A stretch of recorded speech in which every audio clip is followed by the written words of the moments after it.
lundi 17 mars. Je vous souhaite une bonne et heureuse journée de la Saint-Patrick. Bonne fête à tous les Irlandais.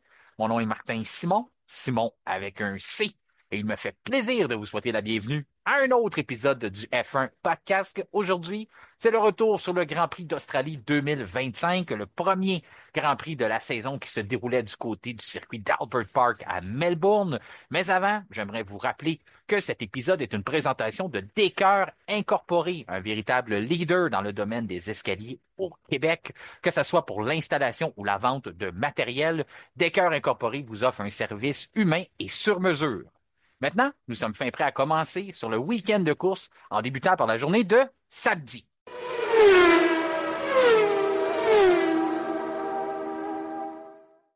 Il est maintenant temps d'accueillir notre collaborateur. Il est l'auteur du livre à la Formule 1 au circuit, Gilles Villeneuve. Il est l'auteur des chroniques Souvenirs sur notre page Facebook, ainsi que les chroniques que vous avez eu la chance de voir en préparation à la saison 2025 qui disait En route vers 2025. Il nous a offert un portrait très bien détaillé de chaque pilote, des 20 pilotes de la grille, dont certains petits nouveaux qui sont arrivés, qui ont retenu l'attention au cours du week-end. Kevin Fontaine, comment ça va avant ce début de saison de Formule 1? Ça peut que bien aller, j'imagine. Ben Martin, la saison est enfin lancée. J'avais extrêmement hâte. Ouais, t'étais pas le seul. Écoute, Oui, oui. pour avoir eu plusieurs conversations avec des auditeurs, il y avait vraiment une fièvre de la F1. Et en plus, les gens étaient prêts à vaincre le décalage horaire, à l'écouter en direct. Ça fait longtemps que j'ai pas vu cet engouement-là pour un Grand Prix d'Australie. Mhm. Ouais, c'est ça. Ben écoute, moi aussi, j'avais extrêmement hâte de voir les voitures en piste pour les essais, les qualifications, la course. Puis, il faut dire, on a été gâtés, pas à peu Oui. près à Melbourne. Donc, on revient à Melbourne pour le 39e Grand Prix d'Australie. C'est le 28e autour de l'Albert Park. Comme vous avez mentionné, c'est un circuit qui est très rapide.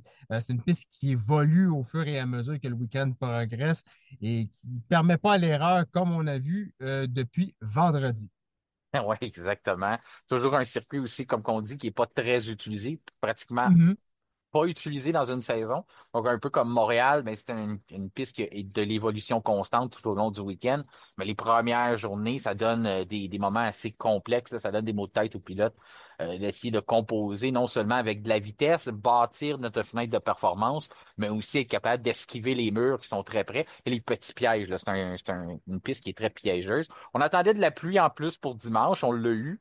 Ça, c'est un ennemi dans ce type de Mhm. situation-là parce que tout le fameux caoutchouc qui avait été installé tout au long du circuit pendant les premières journées. Puis à ce moment-là, avec la pluie, tout ça a été nettoyé un peu, donc on a perdu énormément d'adhérence. Avant d'en venir à notre journée de dimanche, je vais me concentrer sur samedi avec toi, si tu le veux bien. Mhm. Je m'excuse suite à nos auditeurs au cas où qu'on vous reconnaissez quelque chose avec ma voix ou quoi que ce soit. Je sais que c'est peut-être pas...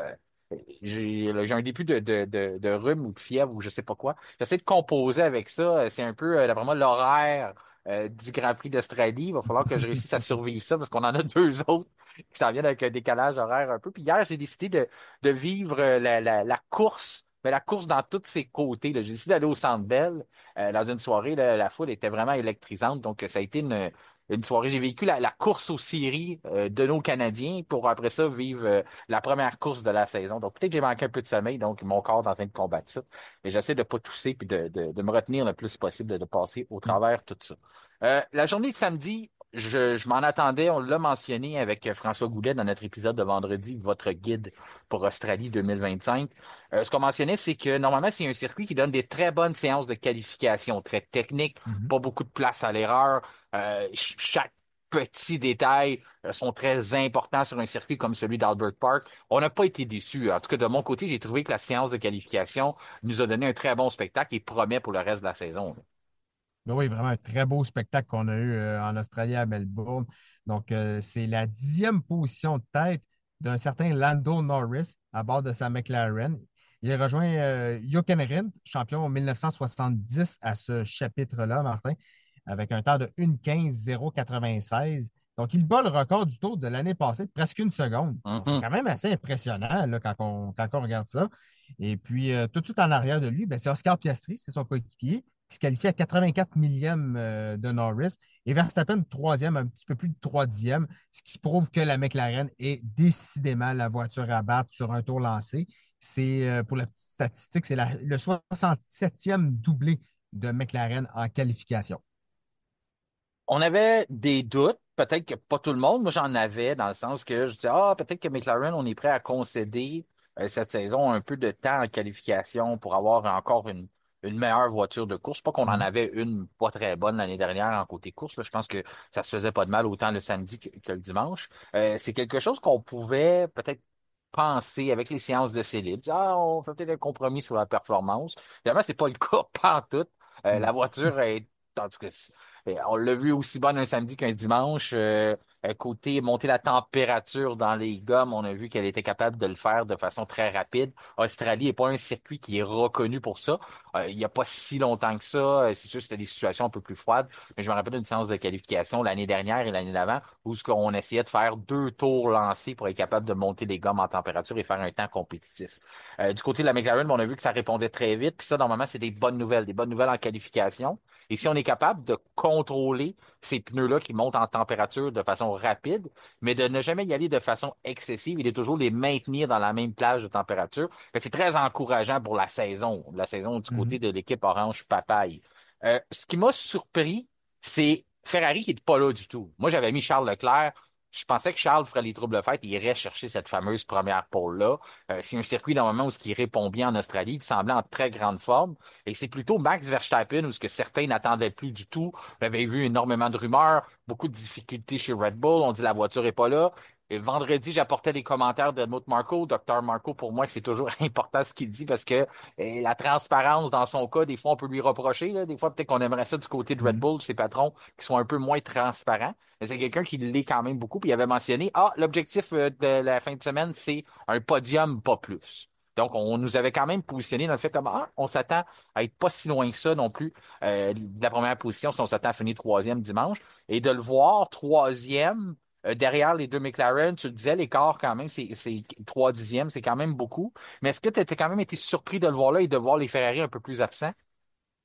Oui, je te dirais que j'ai quand même été surpris, mais écoute, c'est Max Verstappen. Donc, lui qui a réussi à tirer le maximum de sa RB21, ben, écoute, on n'est pas surpris dans une certaine mesure. Puis Mhm. ceux qui sont surpris, ben, écoutez, soit vous commencez à découvrir la Formule 1 parce que c'est Max Verstappen. Hein. Donc, Ouais. pour ceux qui le connaissent, ben, c'est comme ça. C'est un pilote, c'est un grand pilote et tout. Donc, chez Red Bull, on ne pensait pas être en mesure de jouer le top 3 qualification. Finalement, le cadre champion du monde a prouvé qu'il ne faut jamais le compter pour battu.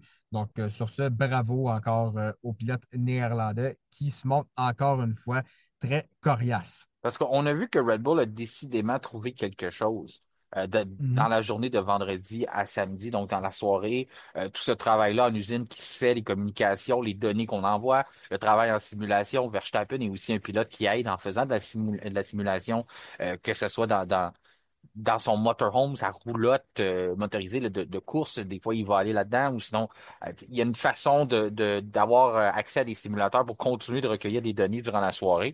C'est quelque chose qui a été fait. Oui, on a découvert quelque chose, mais on voyait quand même que c'était assez clair que Verstappen se battait encore avec sa voiture. Donc, se battait avec la RB21 et a trouvé une façon à la bonne franquette, comme il sait le faire, de faire en sorte que la voiture colle au circuit, saute sur quelques vibreurs, est agressif au bon endroit pour être capable de maximiser le temps de ce qu'on pouvait aller chercher d'une performance de cette voiture-là. On le voit simplement 3 dixièmes de McLaren. Pour certains, on va dire que c'est beaucoup, mais je pense tout de même qu'au début du week-end, si on avait dit à Red Bull qu'on serait en troisième position et qu'on aurait 3 dixièmes de différence avec les McLaren, j'ai comme l'impression que tout le monde aurait pas mal signé en bas de la feuille. Là. Je sais pas si tu as la même perception. Oui, c'est sûr qu'après avoir vu les essais de Bahreïn, ben, on va s'entendre, Martin, c'est une piste totalement différente de ce qu'on a à Melbourne. Mais de voir Verstappen et Red Bull troisième, comme tu dis, c'est sûr qu'on aurait signé. Oui, c'est ça. On n'aurait pas eu de doute là-dessus. Ouais.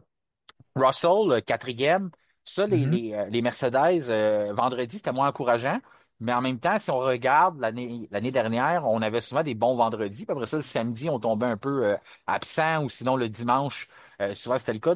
Je veux dire que d'après moi, les partisans Mercedes ainsi que l'équipe Mercedes au grand complet seraient contents de changer cette philosophie-là, de dire on va performer un peu moins bien pendant les essais libres, puis on va essayer d'être là quand ça compte. Quatrième position pour George Russell. À certains moments, on pouvait se demander, même s'il ne pouvait pas peut-être venir déloger les deux McLaren, peut-être pas une pole, mais venir se placer là. Quatrième position en soi, c'est un bel accomplissement là, pour Mercedes, surtout encore une fois dans mon interprétation de ce qu'on avait vu dans les essais libres, je m'attendais à voir Ferrari placer leurs deux voitures rouges au moins devant les Mercedes, et là, ça n'a pas été le cas.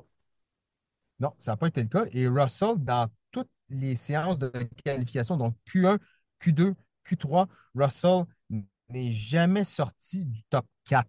Donc, ça, c'est intéressant. Ça prouve que Russell est capable d'aller chercher un temps compétitif, d'être capable de se battre avec la voiture qu'il a. Donc, c'est sûr de compétitionner le plus possible avec les Verstappen, essayer de titiller par moment les McLaren. Donc, on sait que c'est un pilote qui est rapide. George Russell, c'est un pilote qui, lorsqu'il a la voiture pour jouer les pôles positions, pour jouer la victoire, ben, il est là. Donc, sur ce, je suis content pour lui. Je suis content de voir que Mercedes arrive dans un Grand Prix en ouverture de saison et comprennent un peu mieux leur voiture que durant les dernières années où ça a été quand même compliqué. Mhm. Il y a une situation sur un autre sujet, mis à part lorsqu'on continue dans le classement et qu'on regarde une situation qu'on a discuté beaucoup au F1 Podcast, non seulement dans la saison morte, mais aussi dans les premiers épisodes. C'était les circonstances où Liam Lawson connaissait peut-être une mauvaise séance de qualification à bord d'une Red Bull, ou faisait quelques erreurs lors des épreuves de la séance du samedi, et se retrouvait facilement exclu, oui, d'un top 5, mais peut-être en trouble de se retrouver derrière son vis-à-vis qui était un candidat possible pour le poste chez Red Bull aussi, Yuki Tsunoda. Et cette situation-là fait pas notre bonheur, mais c'est directement produite à la première séance de qualification. On a exactement vu ça. Yuki Tsunoda qui positionne sa Racing Bulls en cinquième position plutôt, et Liam Lawson qui est pas là. Ouais, c'est ça exactement. Donc, Yuki Tsunoda qui envoie un message fort. Il envoie un message fort à Christian Horner, à Dr. Helmut Marko en disant, écoutez, je pense que vous m'avez oublié parce que je suis là, je suis présent. Et Hum. Tsunoda, si on regarde ça du côté de l'Australie, ben, c'est la meilleure performance d'un pilote de l'écurie. Là, on parle Toro Rosso, AlphaTauri, Racing Bulls depuis qui? Depuis Max Verstappen en 2016. Quand Quand même, même. il faut quand même souligner Ouais. la très belle performance du pilote japonais là, ce samedi. Très, très belle performance de Tsunoda. Ça tombe à un bon moment, puis ça montre que les bobines suivent les bottines, si l'expression est bonne. Comme quoi que Tsunoda a dit, ah, moi, ça me dérange pas de pas avoir été pris. Ma job, c'est la même, c'est faire mon travail, c'est montrer que je peux, que je dois être en F1, que je mérite d'être là. Puis, forcer d'admettre que c'est ce qu'il a fait. Il ne peut pas espérer un meilleur résultat, d'être là, battre Lawson, c'est son objectif cette saison. Donc, très bien fait. Puis quand tu parlais de ne pas se faire oublier, ben, j'ai envie de prendre la même expression pour Alex Albon. Parce que c'est un gars Mhm. qu'on a, avec raison, son nouveau coéquipier a fait couler beaucoup d'encre. On a donné beaucoup d'attention à Carlos Sainz. Carlos Sainz a volé la vedette lors des essais libres. Tout ça, c'était mérité là, pour l'attention qu'on a donnée à Carlos Sainz. Sauf que Alex Albon, dans la première séance de qualification de la saison, nous rappelle que Williams, eh bien, d'une certaine façon, c'est son écurie à lui. Il était là avant.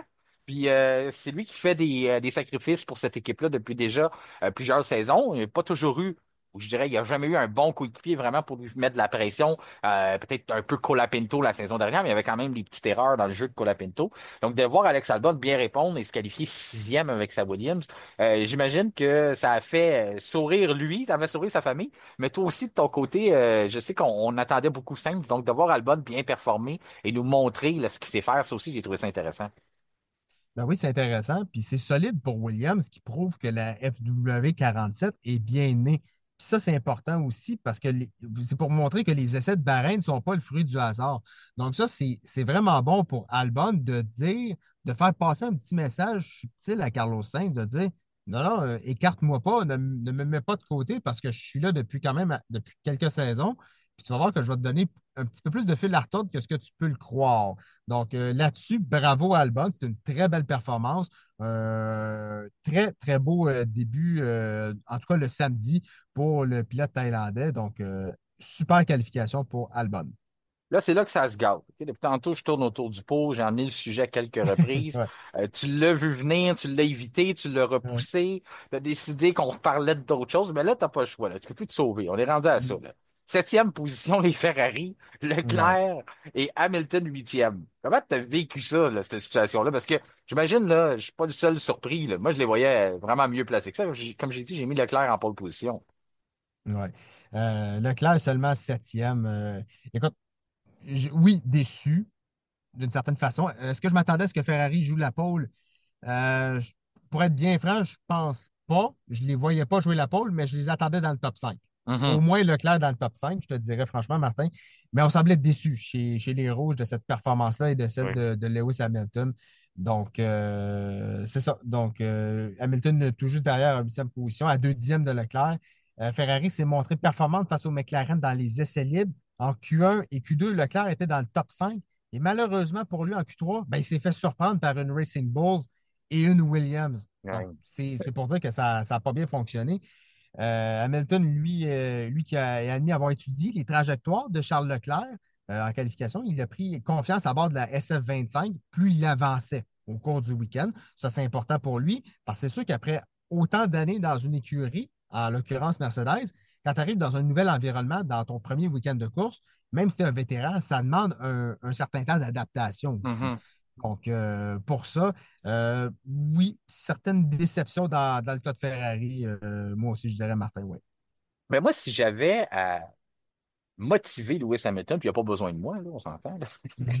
Il y a en masse de trophées chez lui pour lui rappeler ce qu'il sait faire. Mais si j'avais à lui parler là, après ce week-end-là, je lui dirais que quand même que que ça n'a pas été fort pour Ferrari, il est quand même derrière son coéquipier, là, très proche. Là. Tu sais, je veux dire, c'est Mhm. pas.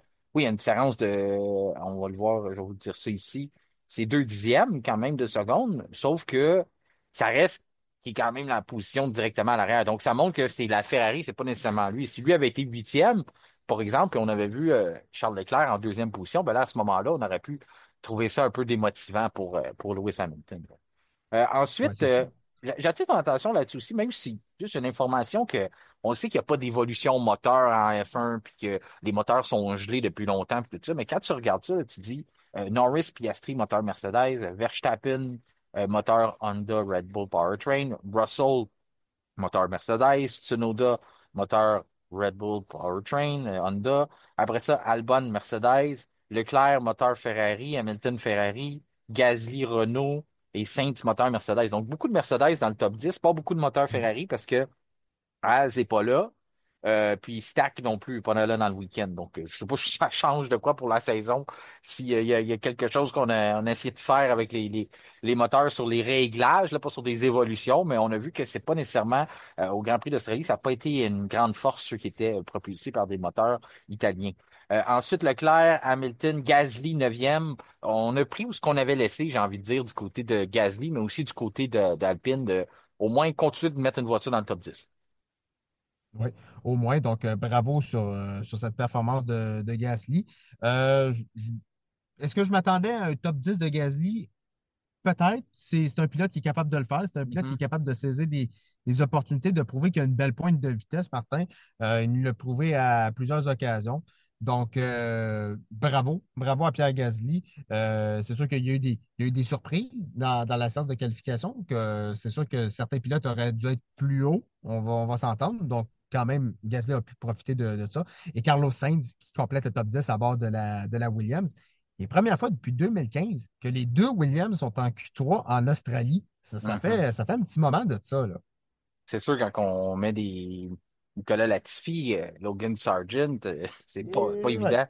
Pas évident d'emmener une deuxième voiture dans le top 10, mais c'est quand même une belle statistique à voir. On voit que ça a changé chez Williams. On voit qu'on Ouais. a complètement une nouvelle mentalité. Là, on a deux pilotes peuvent attaquer le circuit. Gasly, j'ai envie de te dire que ce qui m'a surpris de le voir là, même on les attendait pas, c'est le circuit. Un tracé comme ça, c'est quoi? Australie, c'est le quatrième plus rapide, je pense, du calendrier, même plus rapide que Spa-Francorchamps. Donc, de voir une voiture qu'on sait le déficit moteur que Alpine connaît. C'est pas pour rien qu'on se retire avec notre motoriste Renault. Euh, dans le fond, Alpine qui appartient à Mm. Renault, c'est toute la même entreprise, mais on ne fera plus de moteur F1. Donc, de voir d'arriver en Australie à une place où ce qu'on a besoin, on a des lignes droites, oui, on a des enchaînements, mais quand même besoin d'avoir une bonne puissance. De voir Gasly se qualifier 9e, ça veut dire qu'on fait d'autres choses de la très bonne façon dans la conception d'une voiture chez Alpine. Mm. Donc, c'est positif. Encore là, quand on envisage l'année prochaine, si on met un moteur Mercedes à l'intérieur de cette voiture-là, ce qu'on pourrait faire. 10e pour Carlos Sainz. Ensuite, Isaac Hadjar, 11e. Euh, Hadjar a connu une bonne fin de semaine, aller jusqu'à dimanche, on va en parler. Mais moi, j'ai trouvé qu'il était dans le coup. Il ne s'est pas largué complètement par son coéquipier, même si son coéquipier est 5e. Mais c'est une belle entrée en matière pour Hadjar jusqu'à dimanche. Oui, c'est ça, effectivement. Ben, écoute, c'est comme ça qu'on construit notre confiance, qu'on bâtit la confiance au cours du week-end. Et Adjar, je l'ai trouvé rapide d'entrée de jeu. Ce qui est très bon pour un jeune pilote qui arrive en Formule 1. Donc, écoute, c'est vraiment super. C'est un jeune pilote talentueux qui est pas surnommé le petit Prost pour rien de la part de Helmut Marko. Donc, il y a ce petit surnom-là du fait qu'il s'acclimate rapidement au type de monoplace dans laquelle il évolue. Donc, c'est un beau petit surnom, un bon petit surnom que Dr. Marco a donné à Isaac Hadjar. Donc, bravo, belle performance de Hadjar. Donc, c'est bien de le voir réussir ça. Donc, c'était la meilleure recrue, tout simplement, là, dans la séance de qualification. Donc, vraiment un beau bravo à Isaac Hadjar. Docteur Helmut Marko, qui est reconnu pour les surnoms qu'il donne à ses pilotes, mais c'est très rare que c'est des surnoms gentils.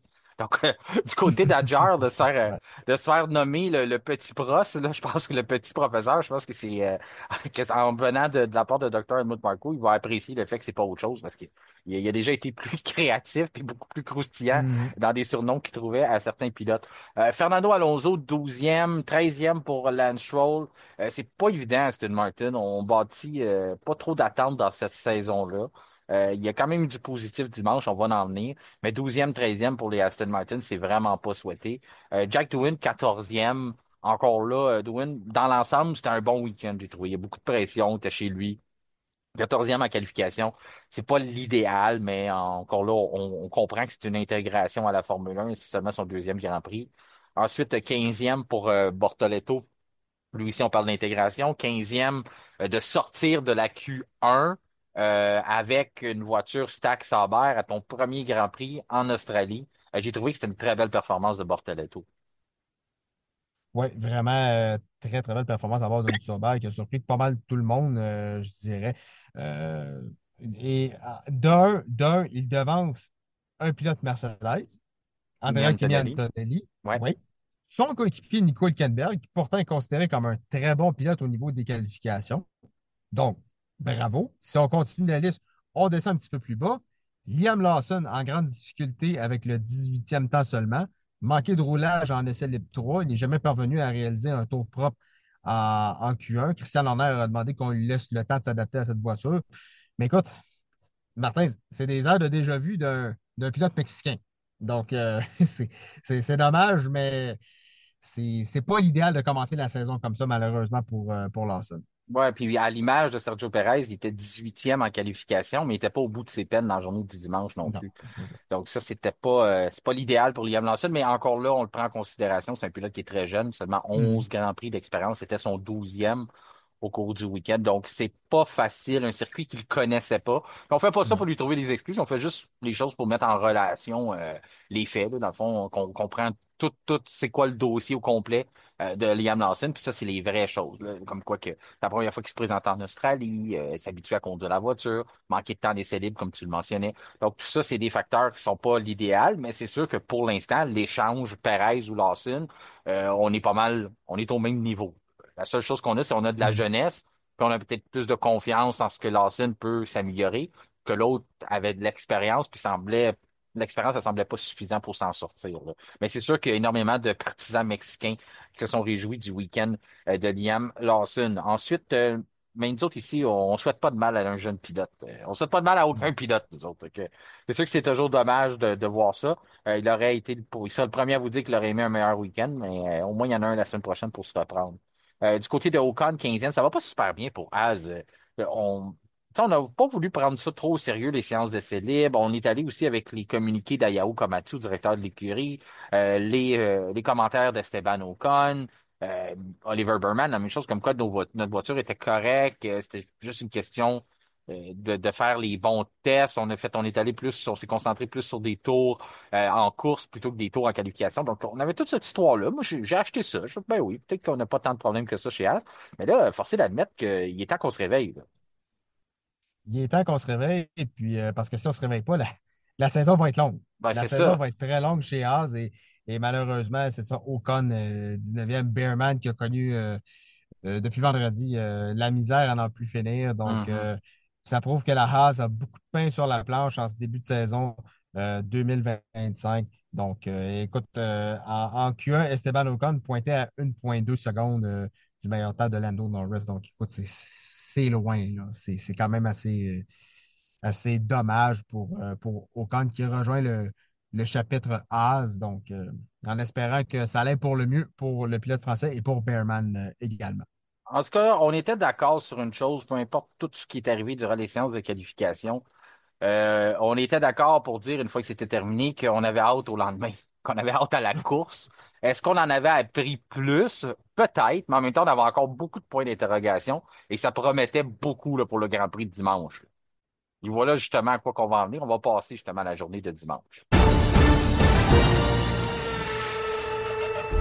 En même temps que ma fièvre continue de monter, puis que les frissons s'emparent de mon corps, ben, il me fait plaisir de poursuivre avec toi, Kevin, et de parler de notre Mhm. magnifique premier Grand Prix de la saison, cette 75e saison de Formule 1 qui débutait aux petites heures de la nuit sur le circuit d'Albert Park en Australie.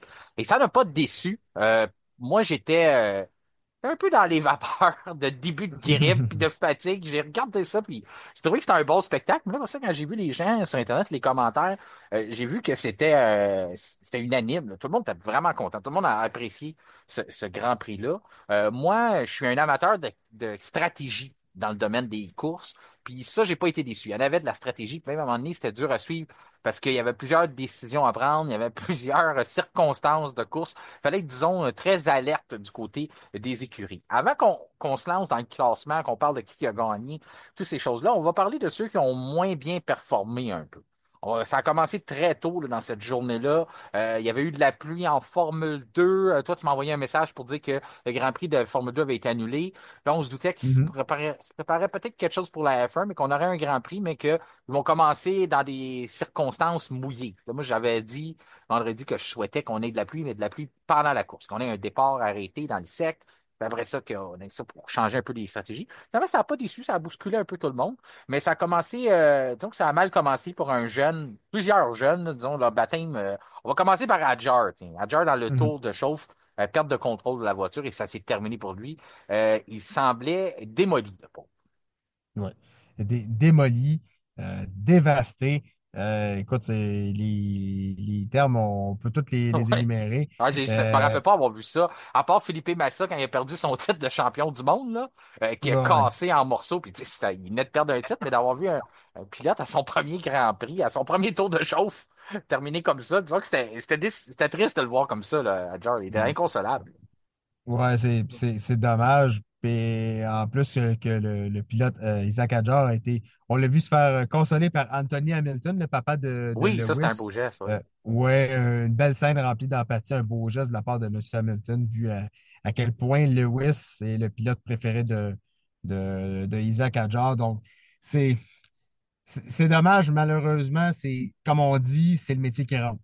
C'est C'est le ça. métier qui rentre et c'est pas la première fois. Je me souviens, Martin, au Brésil, en 2016, Romain Grosjean s'est retrouvé dans le mur. On va dire que c'est pas la première fois que Grosjean se retrouvait dans le mur, Non, mais puis c'était pas la dernière non pour... plus. Non, c'est ça. Mais malheureusement, c'est arrivé comme à Jar dans le tour de. Mais lui, en plus, c'était en plus dans le tour de mise en grille, c'était encore pire. Hmm. Donc, c'est dommage, mais c'est comme ça. C'est des choses qui arrivent malheureusement. En plus, il s'était bien qualifié aussi, donc déception pour le jeune pilote Racing Bulls. Ensuite, un qui a eu un bon gros accident, c'est Jack Doohan. Oui. Lui, il ne fallait pas qu'il y ait ça. Non, lui, ça a cogné fort, ça a coûté de l'argent aussi. Il battra pas le Ouais. record de Pierre Gasly l'année dernière avec 0 $ de dépenses chez Alpine. C'est déjà parti. Non, ouais. Puis en plus, Jean-Christophe Tral l'a mis comme étant probablement un possible champion destructeur. On s'est dit, ah, s'il fait pas la saison complète, il peut pas l'être. Sauf que c'est sûr que si après quelques tours, il fait ça, ça l'aide à rester candidat là, pour devenir un champion destructeur. Par exemple, je le vois d'un autre œil, dans le sens que oui, là, il n'a pas été seul, mais Adjar, c'est venu le consoler, hein, un petit peu ça. Quand tu vois justement, comme tu dis, tour de chauffe, le père de Lewis Hamilton qui s'en va lui adresser quelques mots, essayer de le consoler, lui dire probablement des mots de réconfort. Lui dire, tu sais, c'est pas un tour de chauffe, un tour de préparation qui fait une carrière, tu vas en avoir d'autres, c'est pas des circonstances faciles. Après ça, tu as Dwayne qui fait une grosse collision, puis là, après ça, là, tu te dis, ah, les deux recrues, c'est pas évident. Là, après ça, tu te rends compte que c'est pas juste les recrues, parce qu'il y a Carlos Sainz qui l'échappe lui Mhm. aussi sous une voiture de sécurité. Puis après ça, ben, plus tard dans la course, puis c'était pas une voiture de sécurité, mais tu as eu Fernando Alonso. Donc, ça n'a pas été seulement les recrues qui ont fait des erreurs, là. Des personnes qui ne nous ont pas, dans le cas de Sainz, c'est peut-être un peu plus différent, là, on le voit plus souvent, mais dans le cas d'Alonso, là, moi, j'avais une conversation avec toi justement là-dessus ce matin, puis on se disait, moi, si tu nommes 10 erreurs de Fernando Alonso dans sa carrière, il va falloir qu'on fasse référence au début de sa carrière parce que 10 erreurs, c'est rare qu'on Mhm. voit ça. De le voir perdre sa voiture complètement dans plus comme ça, moi, ça fait longtemps qu'on n'avait pas vu ça. Peut-être Grand Prix, je me rappelle pas si c'est Grand Prix du Brésil ou quelque chose comme ça l'année dernière au Mexique, là, mais à part de ça, c'est rare qu'on voit ça. Ouais, c'est rare qu'on voit ça. Ben, c'est déjà arrivé, là, c'est ça. Mais de voir Hein? Alonso vraiment partir à la faute, comme on l'a vu, oui, les recrues, c'est le métier qui rentre, mais des pilotes d'expérience, Sainz, c'est arrivé tout bêtement dans le dernier virage, perte de contrôle, à la réaccélération. Whoop, on perd le contrôle, tape le muret, terminé. On paye cash. Alonso, même chose, virage 6 à la réaccélération. Après ça, whoop, on part et puis c'est terminé. C'est dans le mur directement. C'est un circuit qui ne pardonne pas à Melbourne. Et pas parce qu'on manque d'expérience, là, dans le cas de Fernando Alonso. Mais non. Et après ça, ben, Bortoleto également, pilote recrue qui trouve le mur et Lawson également. Qui s'est fait piéger. Donc, les recrues en ont eu pour leur argent et même deux vétérans qui ont trouvé les murs du circuit de Melbourne. Je vais vouloir en venir un peu plus tard à Lawson parce on va continuer là-dessus. Là, on a débuté dans le premier bloc en disant que c'était vraiment pas une fin de semaine souhaitée pour lui. Ça se termine avec une collision, un résultat sans points, pas de confiance non plus qu'on peut vraiment tirer de ce week-end-là. Donc, je veux quand même qu'on en revienne là-dessus un peu plus tard. On va concentrer notre attention sur ceux qui ont bien fait, donc Lando Norris et son écurie McLaren qui, pour ma part, m'ont surpris dans une course pas facile avec beaucoup de stratégie, beaucoup de décisions à prendre. Du moins pour Norris, je trouve qu'on a pris les bonnes décisions. Piastri, il y a peut-être des remises en question à faire. On va voir ça, là, on va en parler. Mais juste avant de dire aux auditeurs que je sais que tout le monde attend beaucoup qu'on jase du Grand Prix d'Australie. Tout le monde dit, ah, ça a été fou. Vous avez beaucoup de contenu. De quoi vous allez parler? On va parler d'à peu près tout. On va essayer du moins, OK? Mais ça se peut que l'épisode, ça ne va pas faire un épisode de 2 heures, là, de 2 heures et demie. Ça se peut qu'il y ait des petits bouts qu'on saute, mais on va essayer de toucher tous les sujets assez rapidement. Donc, Lando Norris, dans l'ensemble, bon départ. Se fait attaquer par Max Verstappen, qui, encore une fois, nous montre que cette année, il sera pas là juste pour jouer le bon deuxième ou le bon troisième. Il est là pour gagner, puis il va prendre des risques. On l'a vu tout de suite, tout de suite, tout de suite, il a annoncé ses Mhm. couleurs. As-tu vu un changement dans l'attitude de Lando Norris face à son départ, mais aussi face à sa réponse? Il me semble que normalement, on l'aurait vu comme se tasser vers l'extérieur, laisser Verstappen prendre l'intérieur, puis après ça, se faire bousculer, comme on a vu trop souvent l'année dernière. Là, plutôt, on a vu tout de suite Lando répondre, fermer l'intérieur à Max. Max, il dit, OK, c'est beau, tu as changé ta stratégie, tu me laisses plus passer là, mais je vais prendre l'autre côté de ta voiture, donc Mhm. l'extérieur. Et là, on a vu Lando répondre aussi, là. Tout de suite se rabattre sur Verstappen pour dire comme, ah non, là non plus, tu passeras pas. Puis là, on a vu Max, encore là, dans son attitude très téméraire, éviter le contact, mais aussi conserver sa position, laisser sa voiture là, puis dire non, non, moi, c'est là que je veux me placer. Tu as choisi de prendre l'intérieur, garde l'intérieur, là, je prends l'extérieur. On a évité le contact de peu. Temps de réaction très vif de la part du Néerlandais, 4 fois champion du monde. Mais si on attire l'attention sur Lando Norris en particulier, est-ce que tu as trouvé qu'il y a eu déjà là, on a pu voir un changement de mentalité dans son approche? Moi, je trouve que oui, parce que là, il a pris de l'expérience. Mhm. 2024, ça l'a fait grandir, inévitablement. C'est ce qu'il a fait, Norris, moi, je trouve qu'il a fait une course bien menée. Il a gardé la tête froide.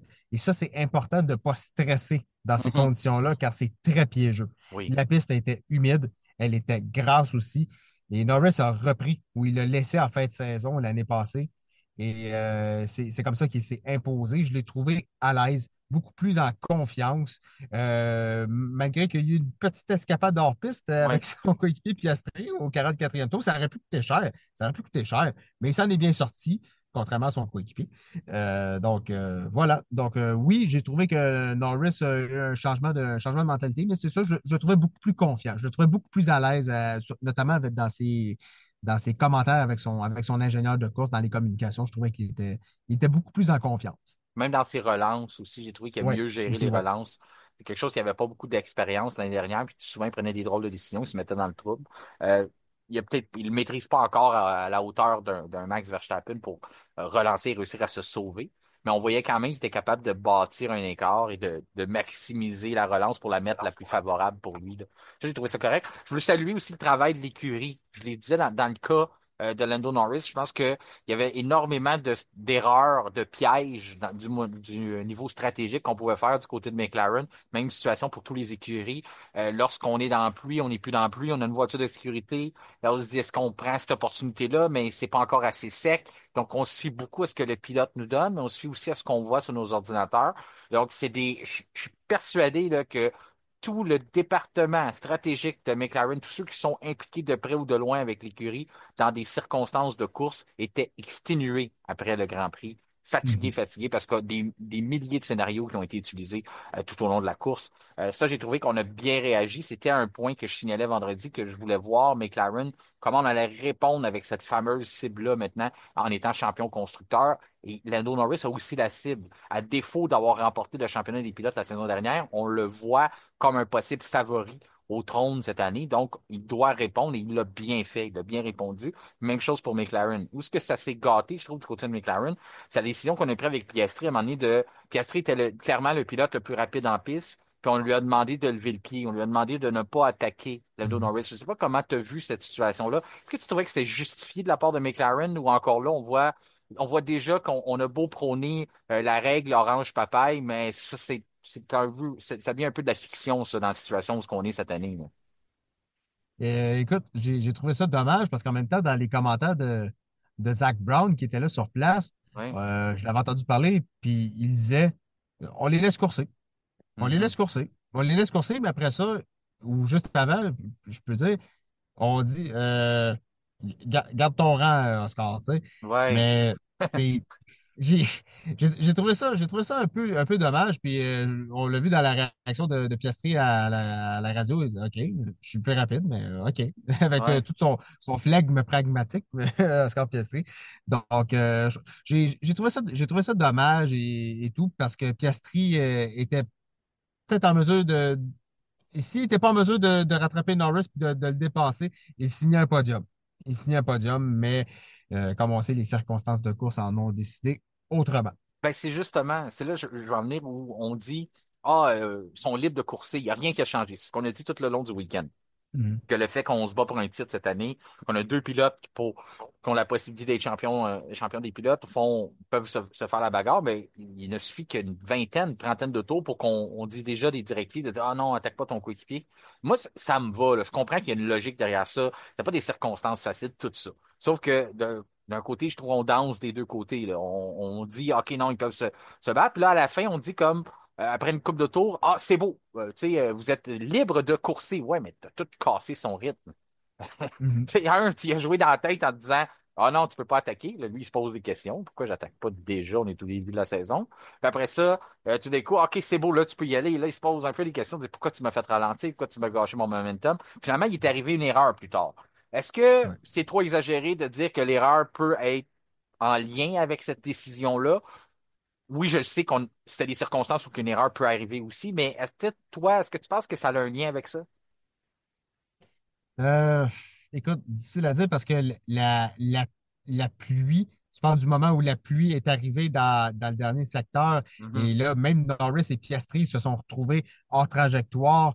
Et après ça, dès que Piastri est revenu sur la piste, ben, il était En en perte de difficulté. contrôle. Ouais. Et après ça, et voilà, c'était parti. Il est parti en glissade et il s'est retrouvé dans le gazon. En Euh, tout cas, il a donné tout un cours sur comment qu'on sort du gazon. Et En tout cas, l'acclamation de la foule par la suite, hein, ouais, la c'est foule incroyable. était bien contente. Mais malheureusement, le mal était fait, comme on dit. Mhm. C'est la gang australienne, Martin. Hein. Ben Les oui. pilotes australiens en Australie, ça ne fonctionne pas. Ça Non, marche pas. pas de podium puis Euh, pas de champion depuis l'ère non, Grand Prix. Dans l'ère Grand non. Prix, c'est ça. C'est 75 ans, là, les plus. Donc, ça fait longtemps qu'on Donc, a. Donc, c'est ça. Il n'y a ouais, pas, ben c'est pas grand ça. Écoute, succès. je trouvais, j'ai trouvé ça dommage. Est-ce que ça a cassé le momentum de Piastri? Peut-être. Mhm. Peut-être qu'il y a une possibilité, mais je dirais que principalement, c'est vraiment le facteur météo qui a pris de court et Piastri et Norris. Et malheureusement, ben, c'est Piastri qui en a écopé pas mal plus que Norris. Je veux le souligner rapidement parce qu'à la longue, ça devient que ça ne nous surprend plus. Mais en même temps, il ne faut pas passer sous le silence la performance, encore une fois, de Max Verstappen, qui arrive Mhm. dans une saison où personne ne la met favori, même s'il arrive avec 4 titres dans ses bagages. On dit que la voiture n'est pas là. On pense que s'il n'y a pas la voiture, il ne pourra pas compétitionner. Puis le personnage principal aux côtés de Lando Norris a encore été Max Verstappen. Le Grand Prix Mhm. s'est fini avec le museau de la Red Bull dans la boîte de vitesse de la McLaren. Certains vont dire, bah oui, c'est à cause qu'il y a eu des neutralisations, sinon ça n'aurait pas été le cas. Je suis d'accord avec vous. Sauf qu'il a quand même trouvé une façon d'être le meilleur pilote qui n'est pas dans la voiture la plus rapide, comme dans son époque où il avait les Mercedes qui gagnaient tout, puis le seul pilote qui n'était pas Mercedes qui mettait une pression, c'était Max Verstappen. Donc on a encore vu la même situation. Le seul qui a dérangé les McLaren au cours de la course, ça a été Verstappen. Comme je te dis, on vient de moins en moins surpris, mais je pense qu'il faut quand même accorder ce qui lui revient. Il a donné tout un spectacle hier là, encore. Il a donné un très, très, très bon spectacle. Verstappen, il prouve que même s'il n'a pas la meilleure voiture, il demeure un pilote extrêmement compétitif et redoutable. Il va les prendre les 18 points de la deuxième place sans trop s'obstiner Ben là, oui. non plus. Donc, c'est déjà ça de gagner pour le champion à titre. Et moi, la statistique qui m'a frappé, Martin, c'est déjà son 113e podium. C'est fou. J'ai regardé ça après la course et j'ai fait, Mhm. ben voyons, on est déjà rendu là. On est Ouais. déjà rendu là avec Max Verstappen. C'est ça qui est incroyable. Autant que Lando Norris a gagné sa 5e victoire en carrière, c'est pas un gros nombre, c'est déjà plus que beaucoup de pilotes dans l'histoire de la Formule 1. Mais quand on regarde déjà 113 podiums pour Verstappen, c'est une statistique qui est quand même assez frappante. Ouais, non, c'est frappant. Puis c'est ça, comme on le voit, donne un bon spectacle. Tu le dis, réussit non seulement à mettre de la pression, euh, c'est ça, rester compétitif, toujours être là, toujours Ouais. être le pilote au sommet de son art. On le voit que cette saison, il y avait encore, on a parlé de parité. Moi, je me dis, plus qu'on va avoir des voitures près sur le peloton, c'est lui qui va être capable de faire la différence Mhm. et probablement de gagner un autre titre. Je déroge pas de ça après la première course que j'ai vue. J'ai aimé aussi ses commentaires quand il a dit 18 points, c'est déjà beaucoup plus que ce que j'ai fait au Grand Prix d'Australie l'année dernière. Il en avait Mhm. fait zéro. Tu te rappelleras un incendie dans Ouais. son frein arrière au départ. Donc, il l'a vu de la façon positive de son côté. Ensuite, George Russell, troisième, Mercedes. Russell, c'était le gars des grandes occasions l'année dernière, hein, saisir les Mhm. opportunités. Puis, il a repris du même côté, là, lui aussi. Il a saisi son opportunité. Pour Mercedes, termine troisième. Et on peut appeler ça une sorte de doublé. Une doublée troisième, quatrième pour les voitures, les flèches d'argent. Antonelli qui s'en vient quatrième. Au début, il était cinquième. Finalement, on lui avait reproché une pénalité. Du côté de Mercedes, on a sorti un extrait vidéo qui n'était pas disponible pour les commissaires au moment de la décision. C'est toujours un peu étrange qu'on prend des décisions sans avoir tous les angles de caméra. Bref, on fera rien de parfait avec eux cette année, c'est certain encore. Mais on a décidé de prendre la décision. Finalement, Mercedes se présente à la fin. On réintègre Antonelli en quatrième position. Ça, c'est écoute, on va devancer le temps là, parce que je l'ai dit, ça va être condensé aujourd'hui. Ton pilote du jour, est-ce qu'il est dans ces pilotes-là que je viens de nommer en George Russell ou Kimi Antonelli? Ben, c'est pas compliqué. C'est un pilote recru et il s'appelle Andrea Kimi Antonelli. Oui, c'est Donc, ça. Oui. sur ce, une course formidable. Ben, écoute, oui, il y a eu une petite mésaventure, mais heureusement, n'a pas touché le mur. Donc, ça en est bien sorti. Oui. Comme tu as mentionné, Russell, le podium, course propre, sans anicroche. Antonelli, écoute, meilleur résultat de pilote recru depuis, écoute, je vais te sortir le nom, Philippe Nazaire en 2015 sur une Ah, Sauber, il avait fini cinquième. Donc, hey. ça fait déjà un petit moment. Donc, Antonelli, c'est quand même le deuxième pilote le plus jeune de l'histoire à inscrire des points lors d'un Grand Prix. Euh, c'est, c'est incroyable, là. Déjà, le jeune a du talent à en revendre. Et là, il a prouvé d'où il s'élançait, comment il dépassait, les trajectoires qu'il prenait, l'audace qu'il avait. Moi, je pense, on en avait parlé, Martin, à quel point ce pilote-là pourrait être une bonne révélation cette année. Je pense qu'on a déjà la preuve au premier Grand Prix. J'avais ma prédiction comme quoi il gagnerait au moins une course. Et je Mhm. peux vous le dire, en date d'aujourd'hui, je ne déroge pas de ça non plus. Je garde ma prédiction Mhm. comme quoi Anthony va remporter au moins un Grand Prix. Je voulais, tu sais, j'aime ça apporter les commentaires des auditeurs dans les épisodes du F1 Podcast. Mhm. On avait Marc-Antoine qui nous écrivait que pour lui, Antonelli était aussi le pilote de la journée. Il l'a trouvé très bon. Et puis on avait Eric qui répondait à ça. Eric Lindros répond à ça, lui, que comme quoi que faut pas oublier qu'il y a eu plusieurs erreurs, là. Ça n'a pas été propre de la part de Kimi Antonelli. Puis j'ai envie de prendre cet argument-là qu'Eric apporte, que je trouve bon, mais de le mettre du côté positif. C'est justement ça que je trouve valorisant dans le cas de Kimi Antonelli, c'est que ça n'a pas été une journée facile. Ça a été des montagnes russes comme pour tout le monde, avec les situations que c'était, la météo et tout. Et en plus, une première course, toute l'excitation. Il a réussi à prendre tout ça, puis quand même soutirer le meilleur résultat possible probablement pour sa voiture. Ça, normalement, va être d'accord avec moi que c'est une grande caractéristique des grands champions. Mhm. Être capable de Absolument. prendre toutes ces distractions-là, toutes ces erreurs-là, ces problèmes-là, puis de les mettre derrière nous ou de les utiliser plutôt pour être pour faire une meilleure performance. Donc, chapeau à Kimi Antonelli, chapeau à George Russell aussi qui continue de savoir saisir ses opportunités. Ensuite, lorsqu'on regarde le classement, ben, c'est pas fini avec les surprises. Je le disais, un qui ne veut pas se faire oublier. On a parlé beaucoup de Carlos Sainz. Eh bien, cinquième pour Alex Albon dans sa Williams. Si Mhm. Williams n'est pas la voiture la plus améliorée du peloton, on la mettait en cinquième position dans notre épisode de pré-saison et je la place encore là. Je pense que Aston Martin, on a du travail à faire, même si Stroll, très belle performance de Stroll, sixième, mais on voit qu'on a un nouvel adversaire, il s'appelle Williams. Oui, cinquième album, une belle course, des belles défenses face à ses Mhm. rivaux, très, très propre durant la course, des points importants pour l'écurie Williams. Ça fait du bien au moral. Ça fait du bien au moral parce que lors de l'abandon de Carlos Sainz, euh, j'ai vu des mécanos qui se sont pris la tête et qui se sont dit, ah non, pas encore. Mhm. Pas encore, c'est pas ça qui va se reproduire. Et finalement, Albon a bien résisté tout au long de la course. Il a été très intelligent, il a été très alerte et il a réussi à terminer cinquième, donc une très belle performance. Albon, c'est un pilote, souvent, des fois, qui peut passer sous les radars, Martin, mais lorsqu'il réalise des belles performances, on se dit, ah ben, et voilà, c'est ça, Alex Albon. C'est un pilote que des fois, on voit pas toujours, des fois, on n'a pas toujours le focus sur lui, mais lorsqu'il nous sort des belles performances comme ça, on se dit, ben oui, voilà. Voilà pourquoi ce pilote-là peut être considéré comme un pilote de premier plan dans une écurie comme Williams. Oui, il y a Carlos Sainz, mais il ne faut pas oublier à quel point Alex Albon a beaucoup apporté à cette écurie-là depuis qu'il est présent. Écoute, si on a donné, moi j'étais d'accord avec toi, les auditeurs semblaient quand même assez d'accord, unanime, de donner le pilote du jour à Andrea Kimi Antonelli. OK? Mhm. Mais moi j'ai envie de décerner à Alex Albon le pilote d'Écart incorporé. Dans le sens où Mhm. ce que c'est le pilote qu'on a dit qu'il doit passer à un autre niveau cette saison avec un bon Ouais. coéquipier en Carlos Sainz, des cœurs incorporés, commanditaire officiel du F1 Podcast qui construit des escaliers qui aident des gens de partout au Québec à atteindre d'autres niveaux dans la vie de tous les jours. Donc Albon, c'est ça. J'ai trouvé qu'il a montré qu'il était capable d'élever son jeu d'un cran. Oui, une saison c'est long, il y a 24 Grands Prix pour le faire, mais il l'a fait dès le premier instant. Bonne qualification samedi. Bonne course le dimanche, à un endroit où Mhm. ça n'a pas été facile pour lui par le passé. Donc, chapeau à Alex Albon. Donc, je lui décerne pour la toute première fois dans l'histoire du F1 Podcast le titre du pilote des cœurs incorporé, pilote qui passe à l'autre niveau.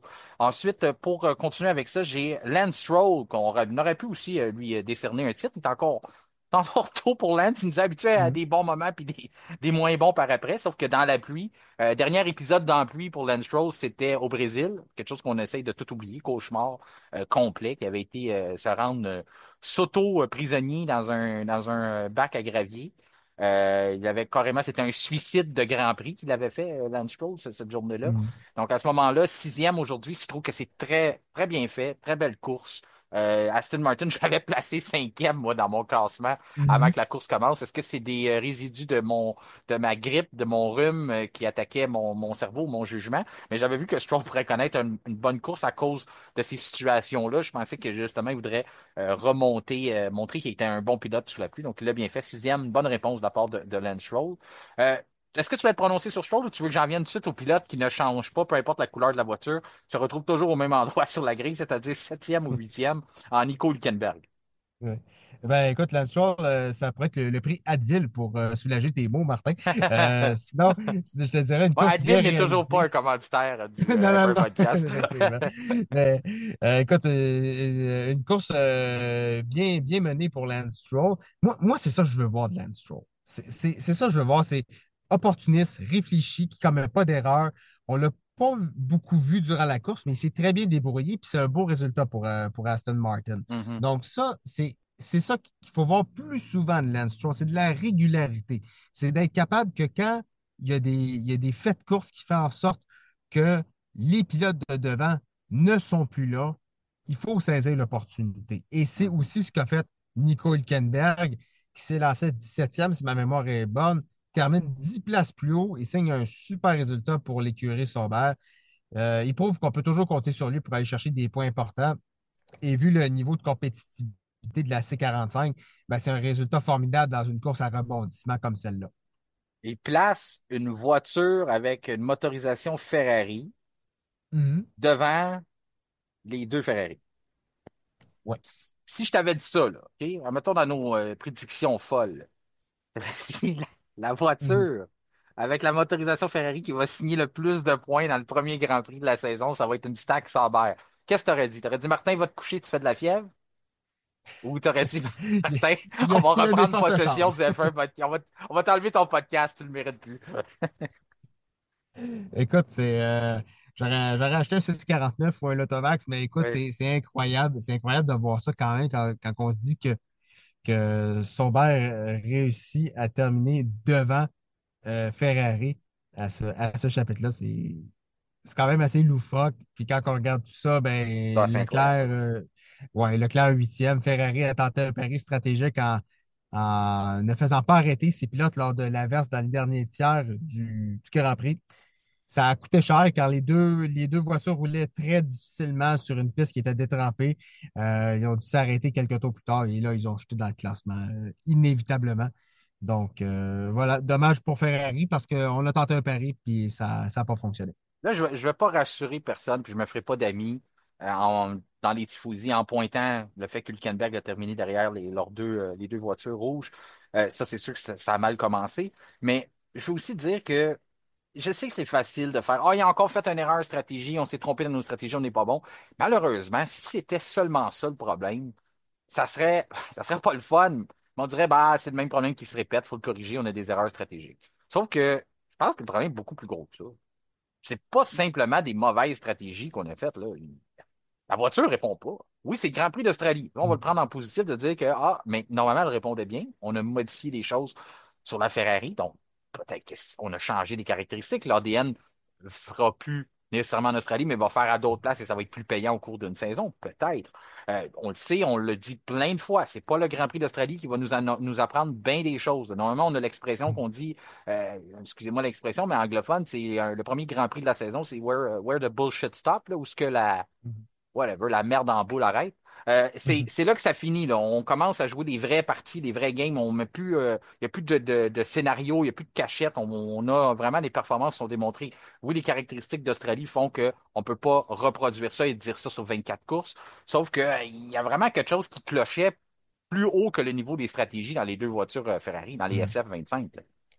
Oui, moi j'ai trouvé qu'on avait du mal par moment à aller rattraper les deux voitures qui étaient devant dans la première moitié de course. Oui. En l'occurrence, en parlant de Charles Leclerc, devant, on avait Tsunoda et on avait Albon. Et la Ferrari, je trouve, Martin, avait du mal par moment à rivaliser, euh, à aller chercher ces voitures-là. Donc, il y a problématique à ce côté-là. On sait que Melbourne, c'est un circuit où là, on roule à près de 70 pied au plancher.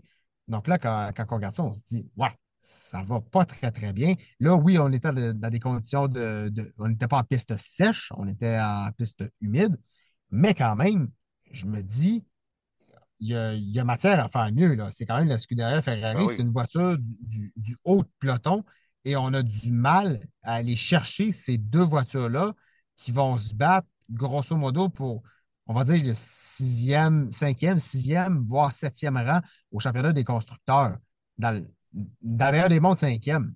Mhm. Ça, du moins, à cette première course-là, ça regarde pas bien. Là, Lewis Hamilton, il voit les Mercedes mieux performer que lui. Puis il voit Kimi Antonelli qui est dans sa voiture, techniquement, là. On a juste remplacé le Mm. numéro 44 par le 12. Lui, il le voit finir quatrième à sa première course, là. Mm. Puis, pour les gens, là, je comprends l'argument. Ah, il est temps qu'il faut que Lewis Hamilton s'habitue à la voiture. Mais c'est la même chose pour Kimi Antonelli. Aussi, ouais. Il s'habitue à la voiture. Lui, puis il n'y a pas il y a même pas la moitié de l'expérience que Lewis Hamilton a. Non seulement il n'y a pas sept titres aussi comme champion du monde, mais tu sais, je comprends toute l'habitude là, de tout est changé. C'est une nouvelle philosophie, une nouvelle type de motorisation. On a vu énormément de conversations assez bizarre entre lui et Ricardo, son ingénieur de piste, là. Mhm. On a vu des conversations qui étaient, tu sais, on voit une période d'intégration, mais on voit qu'on n'est pas trop avancé. Le Ricardo Adami, Oui. l'ex-ingénieur de Carlos Sainz, qui est un nouvel ingénieur pour Lewis Hamilton. Donc, tout ça, je sais pas si tu les tapé, ces décisions, ces Mhm. conversations-là, où ce que lui il disait des choses, Lewis disait, j'ai pas besoin de ça. Ah, il essayait de lui donner des indices avec sa motorisation. Tu peux faire ça, non, pas tout de suite, je suis pas assez prêt, je veux pas l'utiliser comme ça. Mais en même Ouais. temps, est-ce que son ingénieur sait des choses que. Tu sais, qu'on voit que oui, je suis tout d'accord avec ça, il y a une période d'adaptation, mais on n'est pas très avancé, autant qu'on a donné beaucoup d'essais. Ces choses-là, je pense que sur le côté vocabulaire, le langage qu'on veut utiliser entre les deux pour se comprendre, on n'était pas à point, là. C'est sûr qu'il reste énormément de grands prix, mais en tout cas, dixième. Mhm. Je te dis, on va le consoler. Le Charles Leclerc est pas beaucoup plus loin que lui, beaucoup plus près, je veux dire, d'avoir un bon résultat. Mais c'est ça. Là, on est derrière Piastri. Piastri 9e, on l'a dit, perte de contrôle. Stratégie, on a peut-être fait une grosse stratégie du côté de McLaren. Ensuite, 11e pour Pierre Gasly. On sort tout juste des points. Je pense que c'est une opportunité quand même ratée pour Alpine lorsqu'on va avec les circonstances, on se dit, ah, il y avait des possibilités d'aller chercher des points, sauf que on est 11e. Lorsqu'on se compare, on se console, surtout si on regarde notre résultat de la saison dernière. Mhm. Oui, effectivement. Puis, je me souviens que Gasly, au premier virage, pardonne-moi, Martin, j'avais oublié le tour, mais c'est Oui. en fin d'épreuve, il a perdu l'arrière un petit peu. Il était large à la première chicane, au premier virage. Et là, ça l'a complètement débalancé par la suite. Ça a cassé son rythme. Et après ça, ben, c'était trop tard. Les rivaux l'ont dépassé. Donc, oui, opportunité manquée pour Gasly. Et même chose du côté Yuki Tsunoda. Mhm. 12e, après avoir passé la grande majorité de l'épreuve dans les points. Euh, c'est dû à un mauvais timing avec son passage au puits. C'est dommage parce qu'il les méritait, les points. Il a fait une très belle course, une course propre, une course qui aurait mérité de récolter quelques points. Et finalement, ben, on termine avec les deux pilotes Haas, Ocon et Berman, qui complètent la marche des pilotes qui ont survécu à cette course assez folle. Oui, 13e et 14e. Je pense qu'Oliver Burman, avec le week-end qu'il a eu, il va le prendre, ce résultat-là, là. C'est Mhm. sûr que c'est pas ce qui nous avait habitués, là. C'est moi où je me trompe, où Berman avait fini dans les points à tous les Grands Prix qu'il avait disputés. Ces trois Grands Prix, hein. Il l'avait fait chez Ferrari la première. À part celui du Brésil, Martin, je crois qu'il n'avait pas Brésil, oui, terminé oui, dans ouais, les t'as points. raison. T'as raison, au Brésil, c'était pas évident. Mais ces deux premiers Grands Prix, donc celui chez Ouais. Ferrari, celui chez Haas, avait quand même réussi à aller chercher des points. Tsunoda, moi, je trouve que c'est de valeur pour Racing Bulls parce que c'était une situation l'année dernière où ce que, oui, parfois on n'avait pas la bonne voiture, on semblait pas la comprendre. Ce qu'on faisait à l'usine, normalement, ça traduisait pratiquement pas sur le circuit. Tout ça, c'était des problématiques, mais il y avait beaucoup d'erreurs stratégiques aussi. Ça, j'ai Mhm. trouvé que hier, ça a été encore, tu sais, je dis hier, cette nuit, ouais, c'était aujourd'hui, en tout cas, c'est aujourd'hui, au moment où on Mhm. enregistre, on enregistre dimanche, donc c'est ça, j'ai trouvé que ça s'est reproduit, puis ça, j'ai trouvé ça un peu malheureux parce qu'on a une très bonne voiture, on a une bonne base là, pour développer de la performance cette année. Si on part du bon pied, là, puis on construit là-dessus, falloir guider notre crayon au niveau stratégique pour être capable de répondre à la pression des autres écuries autour de nous, là. on va avoir à faire ça parce que la concurrence est rude. Et lorsque tu pars cinquième sur la grille de départ et que tu as une opportunité, quand tu vois des pilotes, admettons, comme Oscar Piastri, qui fait une erreur, qui se retrouve à l'arrière du peloton par la suite, ben, c'est là qu'il faut que tu saisisses l'opportunité, que tes stratèges soient parfaitement euh, au courant de qu'est-ce qu'il faut faire. C'est sûr, c'est une décision qui n'est pas facile à prendre, j'en conviens, c'est sûr et certain, mais il faut vraiment optimiser ça chez Racing Bulls parce qu'au final, lorsqu'on va arriver au dernier Grand Prix de la saison, ben, qu'est-ce qui va se passer? On va se dire, ben, c'est des points qu'on a perdus d'entrée de jeu.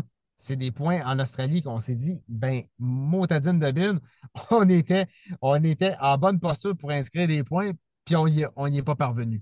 Et ça, au final, chaque course compte et chaque point manqué peut faire une très grosse différence à la fin du championnat.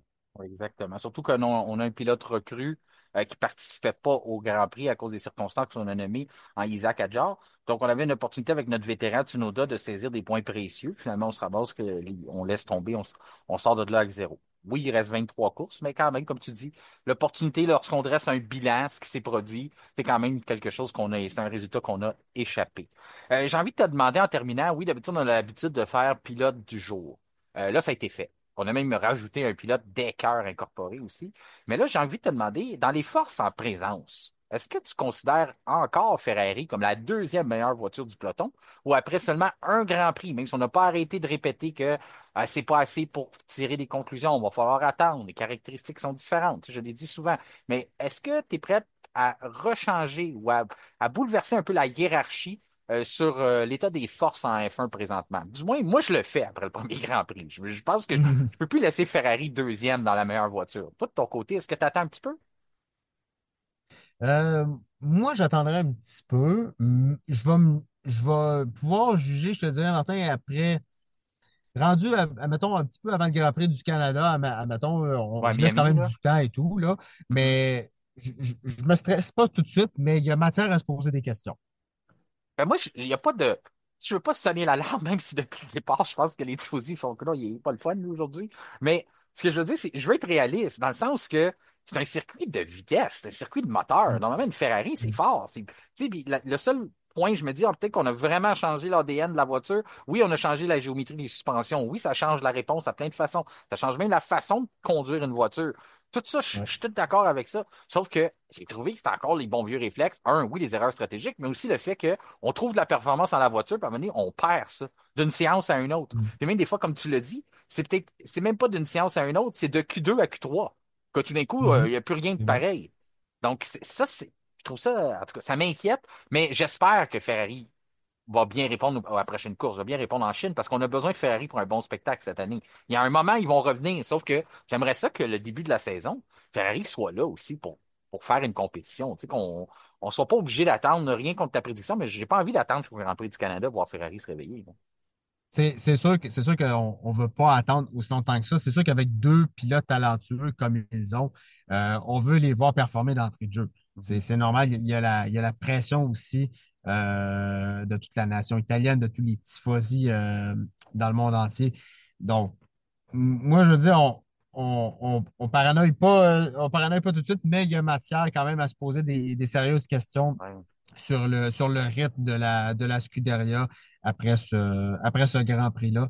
Donc, je le dis, on panique pas, mais il y a matière à se poser des bonnes questions. Puis, je pense que ça va jaser pas mal dans la cour de Ferrari après ce Grand Prix d'Australie, ouais.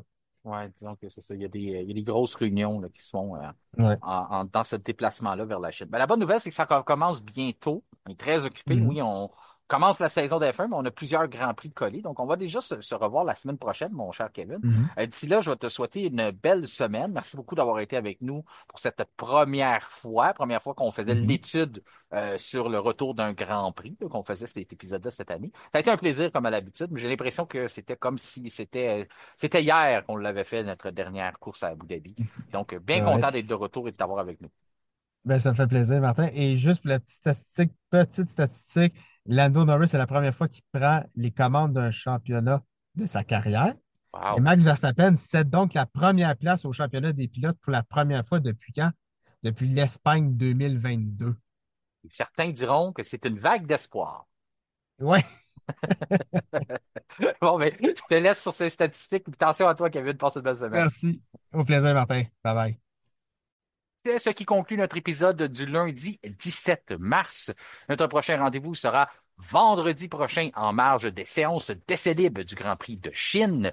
D'ici là, je vous invite à nous rejoindre sur les différents réseaux sociaux, notamment sur Facebook, X, Twitter ainsi que Instagram, et aussi à vous abonner à nos chaînes telles que notre chaîne Spotify et YouTube et activer la petite cloche question de recevoir une notification lors de la publication des nouveaux épisodes.